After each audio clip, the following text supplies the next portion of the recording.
8:23, welcome back. Tuesday morning here on BT. Hopefully you are loving the sunshine right now. The heat has been incredible. However, the heat can be a health risk. Dr. Yvette Lu joining us once again to talk about this. Welcome. Thank you.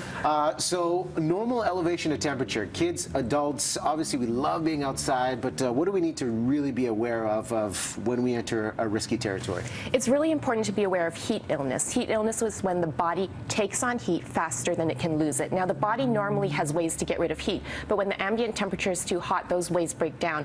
And if the body temperature gets too hot, even just a few degrees, then the body's organs start to malfunction. And you have a great example of the difference when we look at the symptoms between heat illness and heat stroke. So let's take a look at this and break down the key details for us of what to watch. Yeah, so heat illness is on a spectrum. So there's heat exhaustion, which is a more mild form, and then as it gets worse, you can develop heat stroke, which is a medical emergency. It can cause death. It's very serious.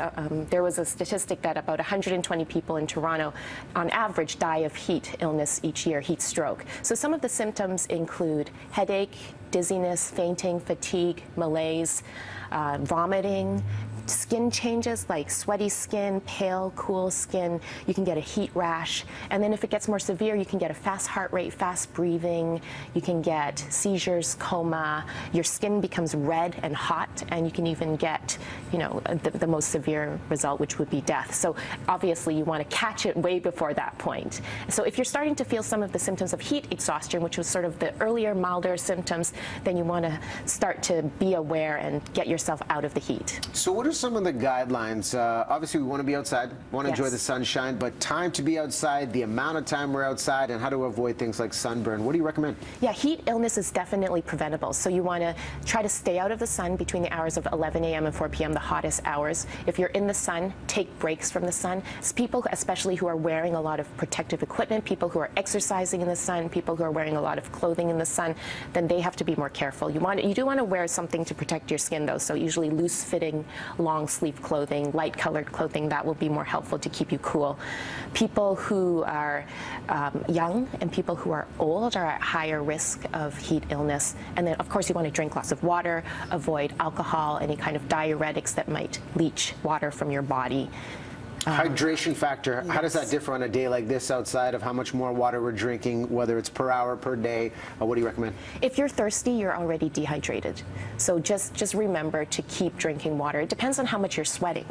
Okay, and there's another great graphic too. Let's bring this up, and you touched on a couple of these of who is at risk, different age groups, and then what you can truly do to stay cool, hydrated. Yeah, exactly. So different age groups. I talked about people who are younger and people who are older. Sometimes it depends on the body surface area ratio. If you have not as much skin compared to not as much body mass, then you can't cool as efficiently. Children might not know when they're overheated. Elderly people might not have, they might have cognitive difficulties, or they might not have any access to air conditioning and they might overheat without knowing it. People who have medical conditions might not be able to cool themselves properly. People who are taking certain medications may be at higher risk of heat illness. And then we have talking about cooling down, right? Especially in a heat wave, you may actually need to get to an air-conditioned place. A fan might not be adequate.